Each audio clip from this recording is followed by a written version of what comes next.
I think my confidence at 18 was different. I just was very much like, I'm going to go into an audition and I'm going to be me and they can take it or leave it kind of thing. But not thinking into, does Ali, who she is as her true self, also fit Ali as a Dallas Jackals dancer? Oh. You know, so like Dallas Jackals dancers, when they go to something, their hair and their makeup are done. You know, they are presentable at all times. So like, did I put the effort into my appearance? You know, did I study what type of dance style that they were doing? I remember the one audition I tried out for, that was like the biggest aha moment was Mizzou. What the hell's going on out here? Welcome back, everybody, to another episode of Fueled by Spite. As always, I'm your host, Dr. Taylor. With me, we have Ali. Ali, say your last name because I'm going to butcher it. Pavlich. Okay, that's actually what I was going to say. Sure. Great. So we met at Choctaw Stadium. Yeah. Why did we meet at Choctaw Stadium? We were doing an on-field practice, and I had just driven from Oklahoma and could not move my neck. Went to do a hair flip and was like, "Yep, can't move it, and this is going to be hard when I have to perform in an hour."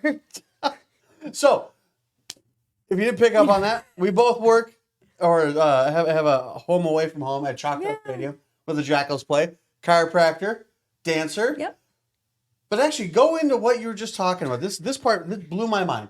That you drive from Oklahoma. Like, are we talking like Thackerville, like right on the other side of the Red River, or are we talking like well into Oklahoma? Talking Norman, Oklahoma. Norman, Oklahoma. Yes. So you commute how long Well, to work? if I account for traffic and getting there extra ahead of time, I always factor in 3.5 hours for my drive.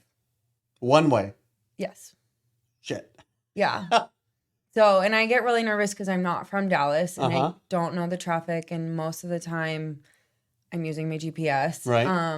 And so I'm like, okay, well then I need to account for at least probably getting where I'm going an hour ahead. So if I'm going to be at the stadium at our call time's typically 5, if I will plan to get there at 4.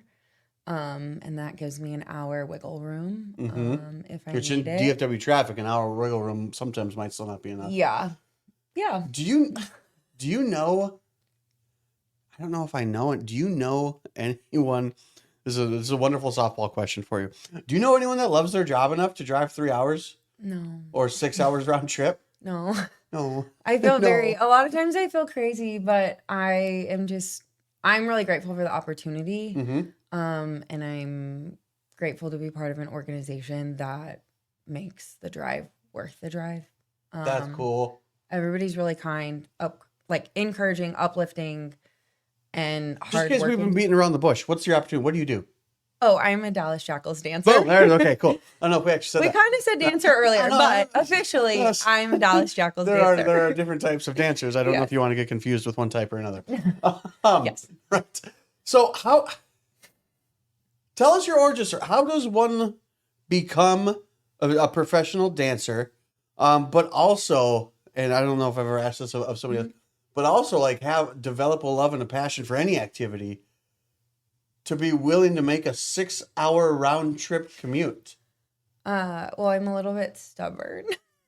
So I started, the stubbornness comes in, I promise. I started dancing when I was 4 years old. Loved it. And I mean, you go through your ups and downs. If I want to quit, and thankfully I had a mom that was like, no, you're not going to quit just because it's hard or you don't want to do it or something. And then as I got older, it became kind of a lifeline of it's a stress reliever, or it's an emotion, like an emotional outlet, or I can go into a dance studio and everything else kind of disappears. Like, there have been countless practices this year where I have been on the verge of tears before I go in for one life stressor or another.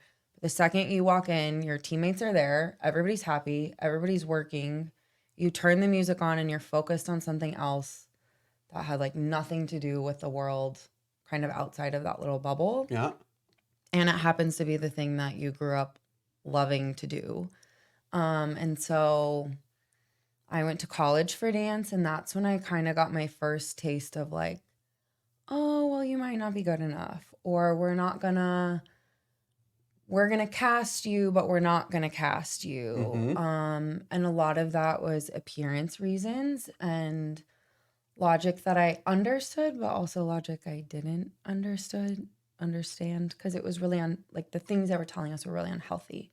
So in my mind, it's like I can do those Wait, things. that stereotype is real? That sometimes there's unhealthy habits that are promoted in dance?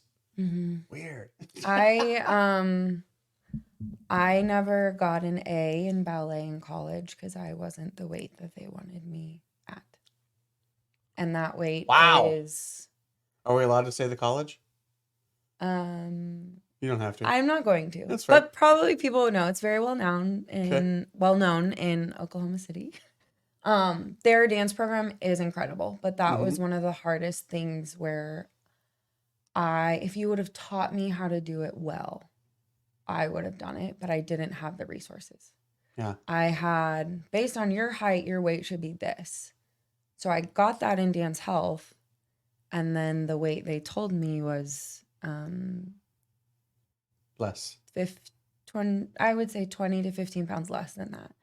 So I literally was 20 like, to 15 pounds is not a small amount of pounds. and I was like, do you want me to cut off a leg? Right. Like I literally had no idea. And I don't know where I'm going to lose that from. Yeah. And it was calorie restriction. But what they don't tell you is when you're dancing 4 to 6 to 8 hours a day, you can't restrict because then you're losing your energy. You're getting injured, which I was injured all the time. Yep. So I wish at that point I would have had the tools. Not that I wanted to lose the weight, but to healthily do that and have a better relationship with who I was as a person. Because then I'm 18 and I was confident. And then I go in here and I'm like, can I do this? Yeah. And so ironically, I was injured my last semester, so I couldn't audition because I had surgery. And then I was able to, you're teaching, you're doing little gigs here and there. And I was in Kansas City. I auditioned for the Chiefs, and I love that organization, but I just hadn't trained enough to, like, honestly do it well. Like, I was really proud of what I did, but I wasn't training 24/7, dedicating my life to that until a little bit later when I had tastes of, like, oh, I had this gig in Kansas City, and I was getting professional things that weren't on a field or in a stadium. That was like, no, I'm still a professional dancer. So once I got that started this like, okay, wait, maybe I can do it. And then when I moved to Oklahoma, I auditioned for the Oklahoma City Thunder and had no hopes of making it far at all because I hadn't done a professional like sports audition dance team in years. And I made it to finals, and that like kind of relit the fire in me. And that's what started. And since then it was like, there was an injury of like, okay, wait, it's so close. And another little secret, I am a lot older than I maybe look. I'm 33. Oh, wow. And I know, but in the dance world it is. Fair. So like I started my pro career when a lot of people have already had 8 years in the industry and they're retiring. Oh, okay. That's fair. And so it's like, I'm just getting started and these people are like, okay, I'm retiring and I'm 26 and my body hurts. And I'm like, oh, you haven't hit your 30s yet. Like, wait till you wake up and you're 30 in a day and your back hurts. And so that really started this like. At least you've got a good relationship with the team chiropractor. Yeah, I know. Yes. So yeah, that's what started this like, okay, now I'm stubborn and I want it. It's so close and I didn't think it was achievable. But that one thing that was like, hey, you can be in finals, like kickstarted now this like 4-year craze of I want to be on a team. That's awesome. Actually, this is a wonderful segue coming into the next question. So, I mean, you're this makes you sound super old. I know. You're starting when people are already retired. Yeah. So you must just be coming across all kinds of opportunities for people to say, like, why are you doing that? I bet you can't even do that. Like, again, they've retired and you're just starting. Like, Tell us about that, because that has to come, especially in the dance world, because it's a very niche down group, a very specialized, specific, talented group. You can't just kind of like wander in and be like, I'm going to dance here now. Like there's, and again, I say this in the nicest way, for you to come in 5, 6, 7, 8 years behind women who are, at their peak, if you will, like. Yeah. Shit, I mean, I'm like, I that? wish I would have done this when I was 18.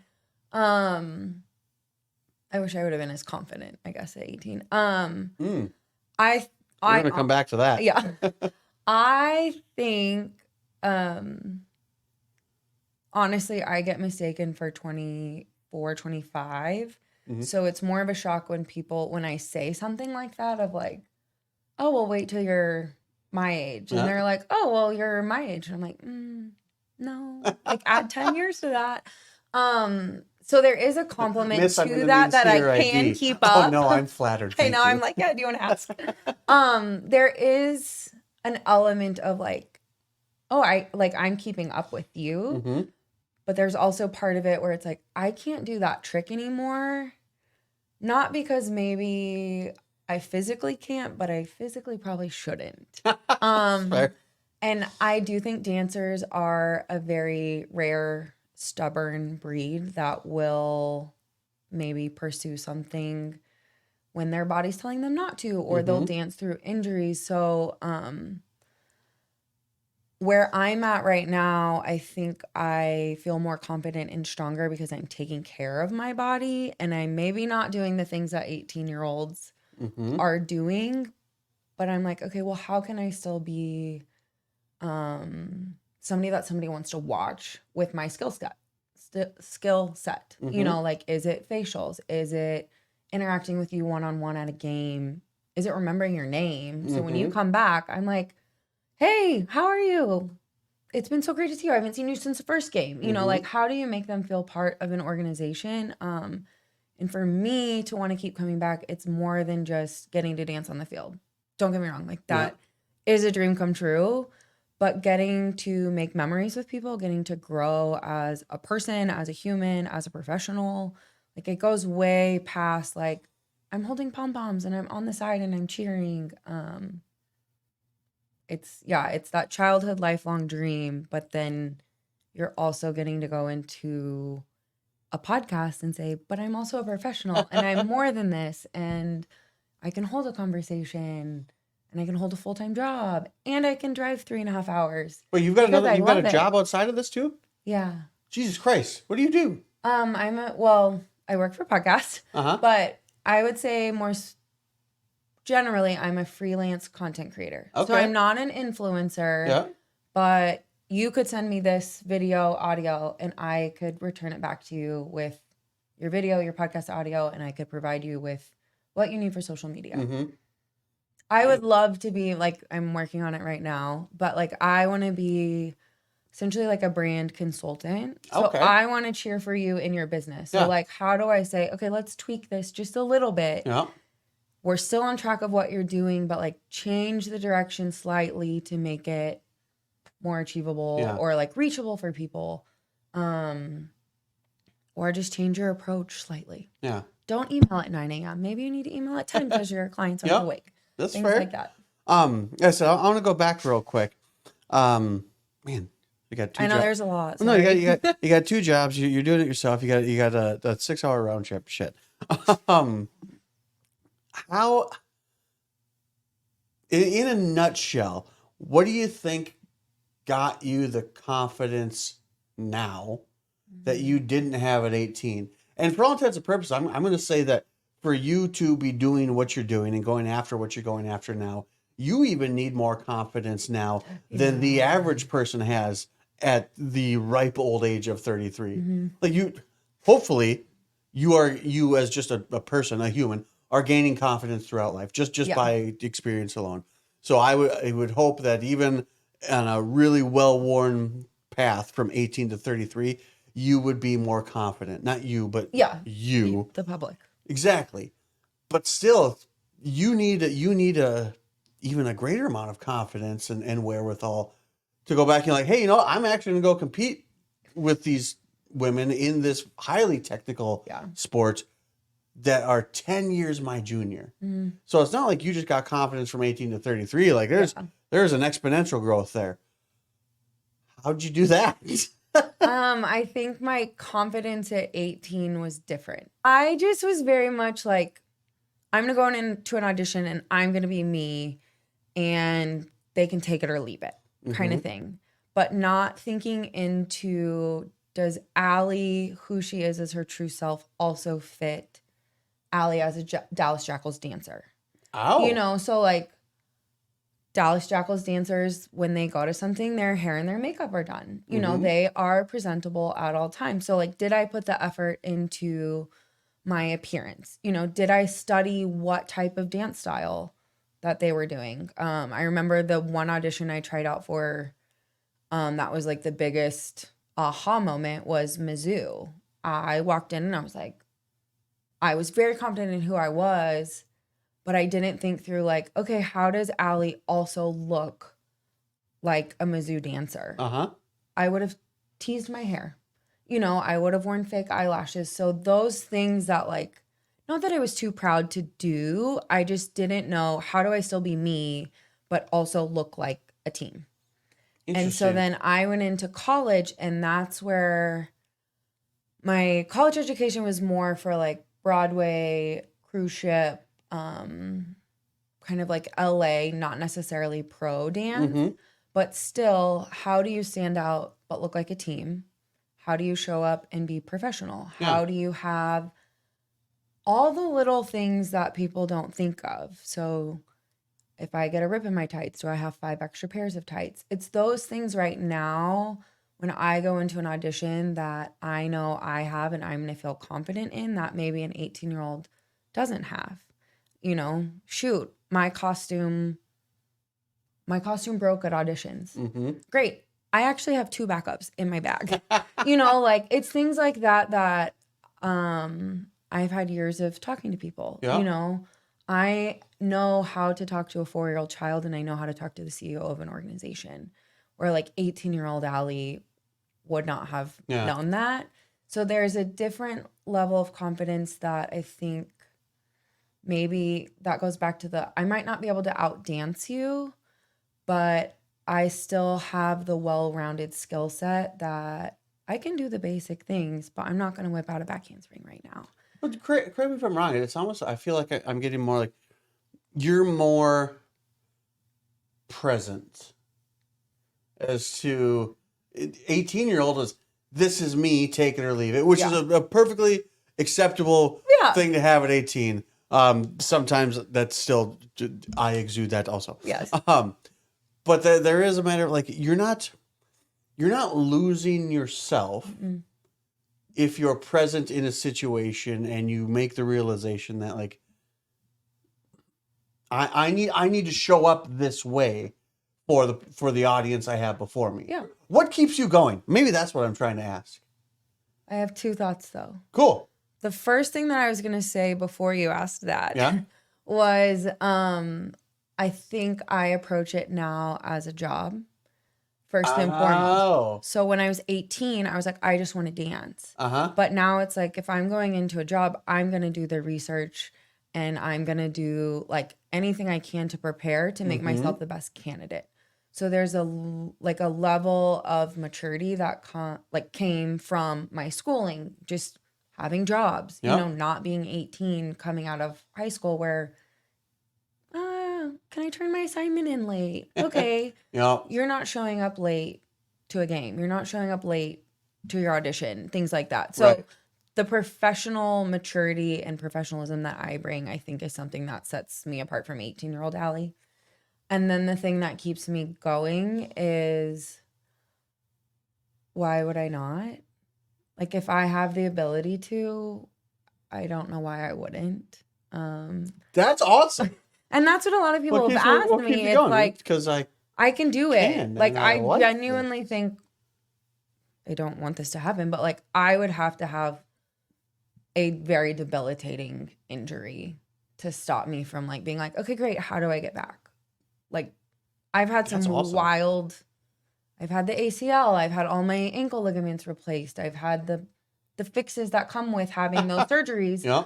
And still, like, we even talked about a surgery like a year and a half ago. And I was like, great, but like, how long until I can dance again? And they were like, Ali, like 2 years. And I was like, cool, what do we do so I don't have to then have the surgery? So it's just, if I can do it, why wouldn't I? And I want, even if I'm not dancing, I want to be able to teach. Yeah. But I don't want to be the teacher that's like, do this. Like, I still want to be able to physically show, okay, here's how you do a turn. Maybe I can't do a quad, but I can still do a single. You know, I don't want to be the teacher that's just standing, giving directions and input. Like, I want to still teach and say, like, okay, if I can do it. What are you listening to? What are you reading? Where do you get inspiration from? Well, I'm listening to Taylor Swift's new album. That might be hit or miss with some people. That's fair. You missed here, but go on. My music taste is kind of all over the place. It depends on like what phase I'm in. I'll go through a 90s country phase. I'll go through 2000s hip hop phase. I'm very much like, I'll kind of ruminate on a certain genre for a while and then I'll forget about it. And then 2 years later, I'll go back to it or something like that. I do a lot of audiobooks with the drives. I'll do podcasts. I've kind of stepped away from them a little bit, just having... obviously I listen to the one that I work for. Yeah. But I kind of pick and choose what I dabble in right now. That's fair. Just because I was thinking, like, it's a 3-hour drive. Like, you got time to kill, but there's really nothing you can do aside from listen to something. Yes, I do spend a lot of time. I will call my mom. That's fair. I'll talk to my mom and friends. So I'll use that time to like catch up with people. And then on the drive home, because it's typically later, I sometimes mess up my sleep schedule because I'll listen to something because I'm driving home and I want to be awake, but then I get home and I'm like, I probably should have maybe like toned it down the last half of the drive. But yeah, books, I'll go anything from thrillers to, I really like historical fiction to... I mean, there's a lot of romance novels going around TikTok that I've, read because I got to keep up with times. But, I kind of I'll take your word for that, too. My algorithm doesn't show me romance novels. Yeah, that's okay. There's another word for it, but I probably won't say it on the podcast. That's fair. But I'm a little bit all over the place. Well, here, I'm going to do some rapid fire ones here. I know. I'm ready. First thing that comes to your mind. I'm not ready, but I'm ready. Give me a person you would trade places with for a day. You can't say Taylor Swift. I won't say Taylor Swift. Okay. That's really tricky. There's so many going through my head. Honestly, my first one was my mom, but I think it's just because I want to hang out with her and I just said her name. So I'm trying to think of somebody really that I didn't associate with. Yeah, I just want to hang out with her. I love her. She's my best friend. That's fun. So maybe her coworker. Okay. So then I can hang out with my mom. Works with my mom. Yeah. So man. But that's adorable. Yeah, I know. I love my mom. Shit. Sorry. You're fun for loving your mom. What's your guilty pleasure? Chocolate. Sweets. Fair. I love sweets. What's the worst advice you've ever got? I had worked for a job that I think I tried to really fit into their standards and what I thought was appropriate. And I think I should have stuck up for myself a little bit more than trying to appease. So it might not have been advice as like I was trying to do the thing to win favor. Yeah. When in reality, I should have just listened to my gut. Yeah. That's so fair. Maybe I didn't listen to my gut because I thought I was doing the thing that was right because so many people thought it was right. What's the best compliment you've ever received? I think that I'm loyal. That is always I'm really committed to things. And when that's recognized, I'm really grateful for it. That's cool. What's an idea you think about anything that you believe most people get wrong?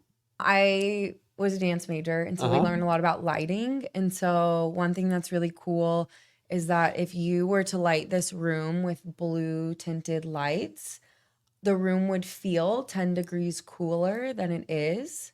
The temperature wouldn't change, but like you would feel colder. Yeah. And if we were to change it to all red lights, it would feel 10 degrees hotter than the actual temperature is. Huh. So oftentimes, like at a dance performance, you'll either see like blue lights behind the stage to keep people cooler. Yeah.